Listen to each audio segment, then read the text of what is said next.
Hello students, आज हम लोग डिस्कस करेंगे cardiac cycle. What is cardiac cycle? तो सबसे पहले हम लोग जानेंगे कार्डियक साइकिल है क्या।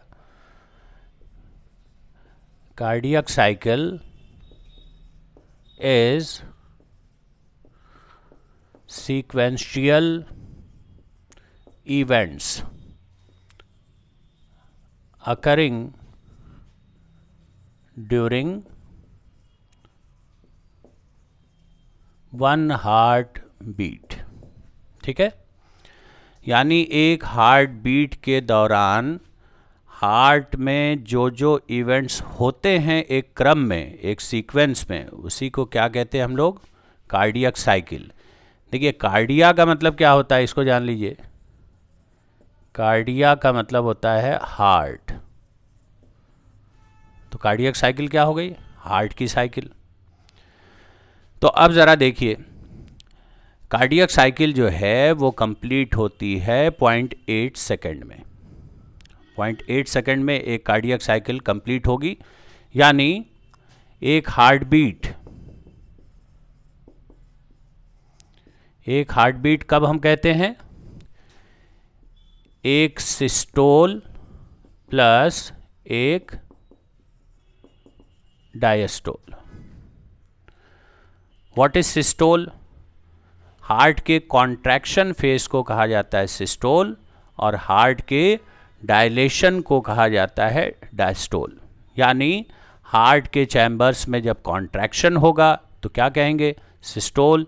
जब हार्ट के चैम्बर्स में रिलैक्सेशन होगा तो क्या कहेंगे? डायस्टोल। यानी एक सिस्टोल और एक डायस्टोल के मिलने से क्या बन जाएगा? एक हार्ट बीट। ठीक है, अब एक हार्ट बीट या एक कार्डियक साइकिल जो है वो कंप्लीट होती है कितने टाइम में? 0.8 सेकेंड में। तो 0.8 सेकेंड को हम लोगों ने 8 हिस्सों में बांट लिया है। तो एक हिस्सा हो गया 0.1 सेकेंड, ये भी 0.1 सेकेंड, यानी 0.1, 0.2, 0.3, 0.4, 0.5, 0.6, 0.7, 0.8, इस तरह से ये 0.8 सेकेंड की एक साइकिल यहाँ पर हम लोगों ने बनाई है।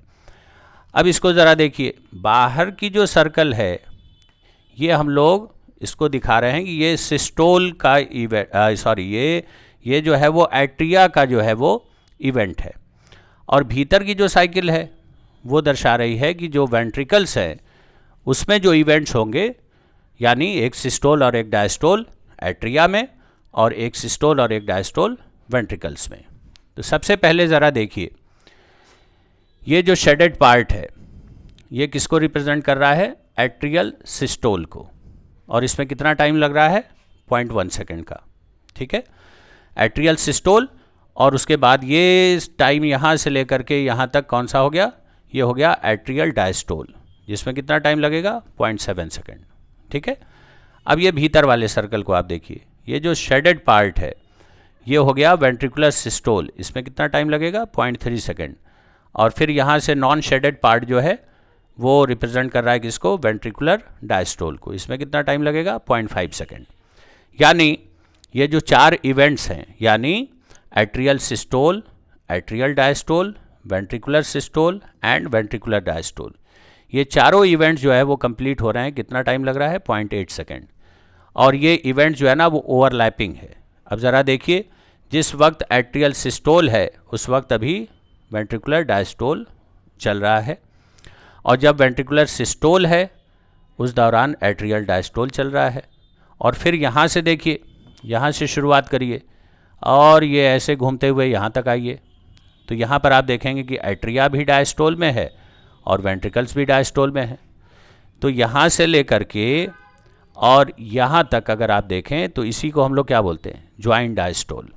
यानी उस वक्त हार्ट के चारों चैम्बर्स जो होते हैं वो रिलैक्स होते हैं। अब ज़रा देखिए, ब्लड का जो मूवमेंट है वो कब कहाँ से किस चैम्बर में होगा। तो उससे पहले ये जान लीजिए कि सिस्टोल का मतलब कॉन्ट्रैक्शन। तो जब भी किसी चैम्बर में कॉन्ट्रैक्शन होगा तो ब्लड जो है उस चैम्बर से पंप होगा, इजेक्ट होगा। और जब डायस्टोल होगा तो उस वक्त क्या होगा कि उस चैम्बर में ब्लड आएगा, वो चैम्बर ब्लड को रिसीव करेगा। तो अब सबसे पहले हम लोग जो है ना, चूंकि कार्डियक साइकिल एक साइक्लिक प्रोसेस है, तो इवेंट्स में से कहीं से भी हम सेलेक्ट करके इसकी शुरुआत कर सकते हैं। अगर हम लोग एट्रियल सिस्टोल से शुरुआत करें तो एट्रियल सिस्टोल में क्या होगा, दोनों एट्रिया में कॉन्ट्रैक्शन होगा, और जब कॉन्ट्रैक्शन होगा तो एट्रिया का ब्लड वेंट्रिकल्स में जाएगा। राइट एट्रियम का ब्लड जो कि कैसा होता है, डीऑक्सीजनेटेड, वो जाएगा राइट वेंट्रिकल में, और लेफ्ट वेंट्रिकल का ब्लड जो कि होता है कैसा, ऑक्सीजनेटेड, वो कहाँ जाएगा, लेफ्ट वेंट्रिकल में। जैसे ह्यूमन का हार्ट अगर हम बनाए तो 4 चैम्बर्ड हार्ट होता है। तो ये हो गया राइट एट्रियम, ये हो गया लेफ्ट एट्रियम, ये हो गया राइट वेंट्रिकल, और ये हो गया लेफ्ट वेंट्रिकल। तो जब एट्रियल सिस्टोल होगा उस वक्त क्या होगा, राइट एट्रियम का डीऑक्सीजनेटेड ब्लड कहाँ आएगा, राइट वेंट्रिकल में, और लेफ्ट एट्रियम का ऑक्सीजनेटेड ब्लड कहाँ आएगा, ये आएगा लेफ्ट वेंट्रिकल में। ठीक है, उसके बाद जरा देखिए एट्रियल डायस्टोल, ये 0.7 सेकेंड इसमें लगता है। तो जब एट्रियल डायस्टोल होगा उस वक्त क्या होगा, मैंने पहले ही बताया है कि जब किसी चैम्बर में डायस्टोल होगा तो उस चैम्बर में ब्लड रिसीव होगा। तो जब एट्रियल डायस्टोल होगा तो राइट एट्रियम में बॉडी के अपर पार्ट से जो ब्लड आएगा वो सुपीरियर वेना कावा के थ्रू आएगा, और बॉडी के लोअर पार्ट से जो ब्लड आएगा वो आएगा, कौन लेकर के आएगा, ये इंफीरियर वेना कावा। ठीक है, यानी राइट एट्रियम में सुपीरियर वेना कावा और इंफीरियर वेना कावा से ब्लड रिसीव होगा, जबकि लेफ्ट एट्रियम में लंग्स से जो ऑक्सीजनेटेड ब्लड होगा वो आएगा, कौन लेकर के आएंगी, पल्मोनरी वेन्स। पल्मोनरी वेन्स जो है वो लेफ्ट एट्रियम में ऑक्सीजनेटेड ब्लड को लाएंगी। इस तरह से जब एट्रियल डायस्टोल हो रहा है उस वक्त दोनों एट्रिया में ब्लड आ रहा है। उसके बाद देखिए ये जो शेडेड पार्ट है, इनर शेडेड पार्ट, ये किसको रिप्रेजेंट कर रहा है, वेंट्रिकुलर सिस्टोल को, और इसमें कितना टाइम लगता है, 0.3 सेकेंड। तो जब वेंट्रिकुलर सिस्टोल होगा यानी दोनों वेंट्रिकल्स में जब कॉन्ट्रैक्शन होगा तो इनका वॉल्यूम कम होगा, और वॉल्यूम कम होने की वजह से क्या होगा, वेंट्रिकल्स का ब्लड इजेक्ट होगा यानी पंप होगा। अब ज़रा देखिए कि ब्लड कहाँ से कहाँ जाएगा, राइट वेंट्रिकल में जो डीऑक्सीजनेटेड ब्लड है वो पंप होगा किसमें, पल्मोनरी एओर्टा में, जिसकी फिर फर्दर 2 ब्रांचेज हो जाती हैं, पल्मोनरी आर्टरीज बन जाती हैं, और ये ब्लड चला जाएगा लंग्स में ऑक्सीजनेशन के लिए। जबकि लेफ्ट वेंट्रिकल में ब्लड कैसा है, ऑक्सीजनेटेड ब्लड है, वो पंप होगा किसमें, सिस्टमिक एओर्टा में। सिस्टमिक एओर्टा से फिर फर्दर ब्रांचेज होंगी जिससे पूरी बॉडी में ऑक्सीजनेटेड ब्लड जो है वो डिस्ट्रीब्यूट होगा। ठीक है, अब ज़रा देखिए ये यहाँ से लेकर के यहाँ तक जो ये टाइम दिखाया गया है ये है 0.5 सेकेंड, और ये किसको रिप्रेजेंट कर रहा है, वेंट्रिकुलर डायस्टोल को। अब ज़रा देखिए जब वेंट्रिकुलर डायस्टोल होगा तो डायस्टोल के वक्त चैम्बर का वॉल्यूम जो है वो बढ़ता है, तो प्रेशर कम होगा तो वेंट्रिकल्स में ब्लड आएगा। तो वेंट्रिकल्स में ब्लड कहाँ से आता है, एट्रिया से। तो जब वेंट्रिकुलर डायस्टोल होगा उस वक्त राइट एट्रियम का ब्लड राइट वेंट्रिकल में जाएगा, लेफ्ट एट्रियम का ब्लड लेफ्ट वेंट्रिकल में जाएगा। ठीक है, तो अब ज़रा देखिए कि चारों इवेंट्स को फिर एक साथ देख लेते हैं। एट्रियल सिस्टोल, इस दौरान क्या होगा, राइट एट्रियम का ब्लड राइट वेंट्रिकल में, लेफ्ट एट्रियम का ब्लड लेफ्ट वेंट्रिकल में। और जब एट्रियल डायस्टोल होगा उस वक्त राइट एट्रियम में सुपीरियर वेना कावा और इंफीरियर वेना कावा के थ्रू ब्लड आएगा जो कि डीऑक्सीजनेटेड होगा, और लेफ्ट एट्रियम में लंग से ब्लड आएगा जो कि ऑक्सीजनेटेड होगा। कौन लेकर के आएगा, पल्मोनरी वेन्स ले आएगी। उसके बाद देखिए वेंट्रिकुलर सिस्टोल के दौरान जो 0.3 सेकेंड का होता है, ब्लड जो है वो वेंट्रिकल से इजेक्ट होगा यानी पंप होगा। राइट वेंट्रिकल का ब्लड जाएगा पल्मोनरी एओर्टा में, फिर वो पल्मोनरी आर्टरीज बनाएंगी, और लेफ्ट वेंट्रिकल का ब्लड पंप होगा सिस्टमिक एओर्टा में। ठीक है, तो अब ज़रा देखिए ये जो टाइम है 0.8 सेकेंड का, ये ओवरलैपिंग है। जिस वक्त एट्रियल सिस्टोल हो रहा है उस वक्त अभी वेंट्रिकुलर डायस्टोल कंटिन्यू है। ठीक है, यानी एट्रिया का ब्लड फोर्स के साथ जो है वो वेंट्रिकल्स में भरेगा। अब ज़रा देखिए जब वेंट्रिकुलर सिस्टोल हो रहा है उस वक्त क्या हो रहा है, एट्रियल डायस्टोल। और जब वेंट्रिकुलर सिस्टोल होगा तो वेंट्रिकल्स का वॉल्यूम कम होगा, उस वक्त क्या होगा, यहाँ पर कौन सा वाल्व है, ट्राइकस्पिड वाल्व, और यहाँ पे है बाइकस्पिड वाल्व। वेंट्रिकुलर सिस्टोल हो रहा है तो ये दोनों वाल्व जो है वो क्या होंगे, बंद होंगे, ठीक है। और जब बंद होंगे यानी वेंट्रिकुलर सिस्टोल के दौरान बाइकस्पिड और ट्राइकस्पिड वाल्व जब बंद होंगे तो क्या होगा, एट्रिया में आने वाला ब्लड वो इकट्ठा होता रहेगा, यानी 0.3 सेकेंड तक एट्रियल डायस्टोल है, कंटिन्यू। तो क्या होगा, एट्रिया का ब्लड जो है वो वेंट्रिकल में तो जा नहीं सकता क्योंकि अभी क्या है, वेंट्रिकुलर सिस्टोल है, यानी बाइकस्पिड और ट्राइकस्पिड वाल्व दोनों बंद हैं। इस वजह से एट्रिया में आने वाला ब्लड इतने टाइम तक क्या होगा, इकट्ठा होता रहेगा, ठीक है।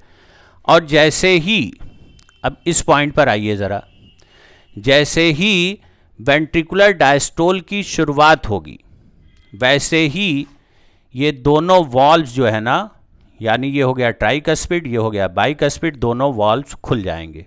क्यों खुल जाएंगे, क्योंकि वेंट्रिकुलर डायस्टोल की शुरुआत होगी तो वेंट्रिकल्स का वॉल्यूम बढ़ेगा, वॉल्यूम बढ़ेगा तो प्रेशर कम होगा।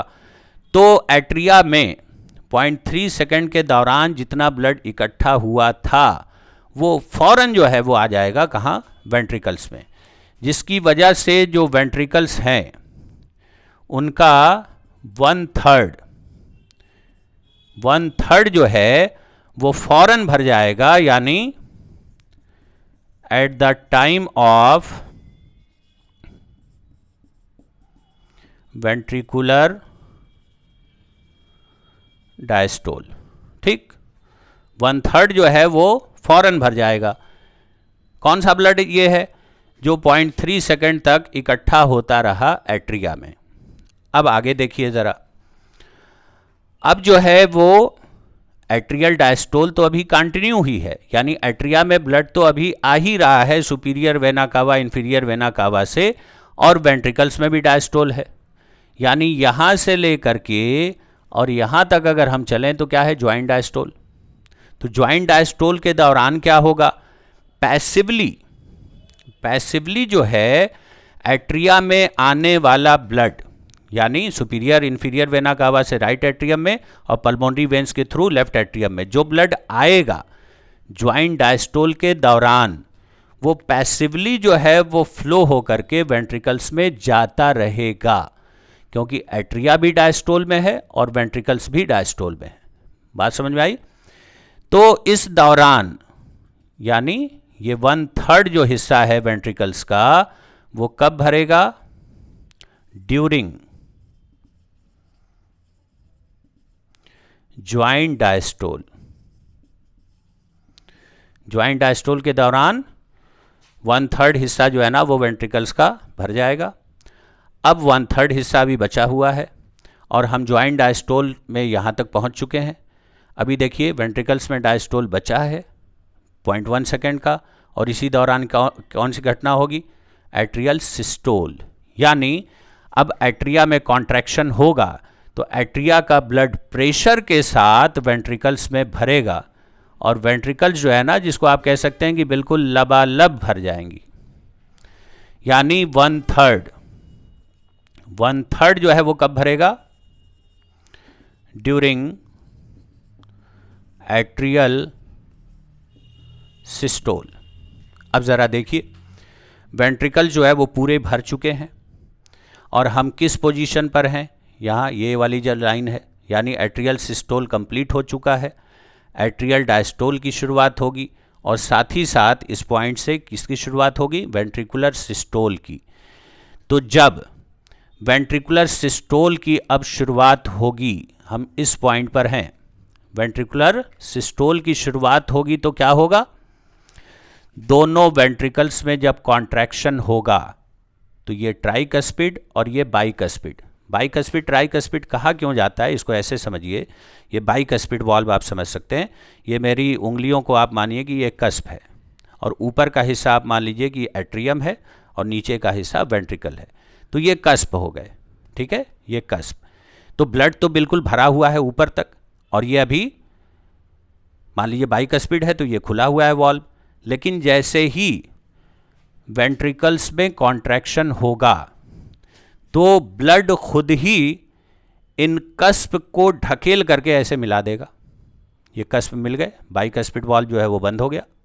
ठीक है, ऐसे ही ट्राइकस्पिड क्यों कहा जाता है?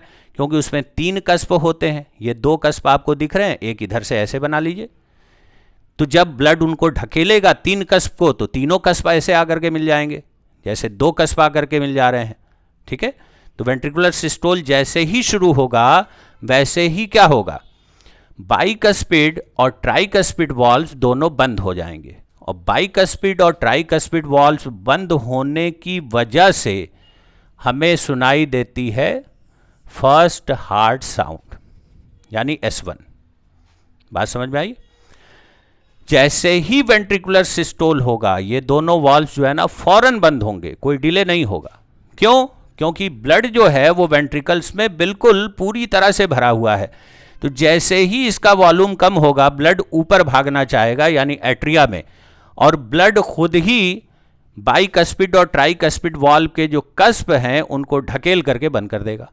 और जैसे ही ये बंद होगा झटके से वॉल्व, यानी बाइकस्पिड और ट्राइकस्पिड, वैसे ही फर्स्ट हार्ट साउंड यानी S1 वो हमें सुनाई देगी। अब जब वेंट्रिकुलर सिस्टोल 0.3 सेकेंड तक चलेगा, उस दौरान आपको पता है कि ब्लड पंप होगा। राइट वेंट्रिकल का ब्लड जाएगा लंग्स को, लेफ्ट वेंट्रिकल का ब्लड सिस्टमिक एओर्टा के थ्रू पूरी बॉडी में डिस्ट्रीब्यूट होगा। अब आ जाइए इस पॉइंट पर, हम लोग इस पॉइंट पर हैं, यानी वेंट्रिकुलर सिस्टोल कंप्लीट है, वेंट्रिकुलर डायस्टोल की शुरुआत होगी। जैसे ही वेंट्रिकुलर डायस्टोल की शुरुआत होगी, अब ज़रा इसको मान लेते हैं हम लोग कि ये सिस्टमिक या पल्मोनरी एओर्टा कोई भी आप मान लीजिए, दोनों की ओपनिंग पर एक एक सेमी लूनर वॉल्व मौजूद होता है। नीचे क्या है? वेंट्रिकल। ये वेंट्रिकल हम लोग मान लेते हैं। तो वेंट्रिकल से जब ब्लड पंप हो रहा था, यानी वेंट्रिकल का वॉल्यूम कम हो रहा था, तो ये सेमी लूनर वॉल्व तो खुल जाएगा, देखिए पोजीशन के लिहाज से। लेकिन जैसे ही वेंट्रिकल का वॉल्यूम बढ़ेगा, दोनों सेमी लूनर वॉल्व्स, यानी जो पल्मोनरी एओर्टा की ओपनिंग पर हैं और जो सिस्टमिक एओर्टा की ओपनिंग पर हैं, दोनों सेमी लूनर वॉल्व्स, अब ब्लड जो है ना ऊपर से नीचे आना चाह रहा है, तो ये जो सेमी लूनर वॉल्व है ये फौरन ऐसे बंद हो जाएगा। इसको आप ज़रा देखिए, ब्लड ऊपर से नीचे आना चाहेगा तो ब्लड खुद ही सेमी लूनर वॉल्व के जो 2 फ्लैप हैं उनको आपस में मिला देगा। इसकी वजह से क्या होगा कि जो सिस्टमिक और पल्मोनरी एओर्टा में ब्लड पंप हो चुका है वो वापस वेंट्रिकल में नहीं आएगा। तो जैसे ही वेंट्रिकुलर डायस्टोल की शुरुआत होगी, यानी इस पॉइंट पर, ये जो पॉइंट है, यहाँ पर हमें ये दोनों सेमी लूनर वॉल्व्स के बंद होने की वजह से दूसरी हार्ट साउंड जो है वो सुनाई देगी, जिसको हम लोग S2 लिखते हैं। तो फर्स्ट हार्ट साउंड कब सुनाई देगी? At the time of ventricular systole. और सेकेंड हार्ट साउंड यानी S2 हमें कब सुनाई देगी?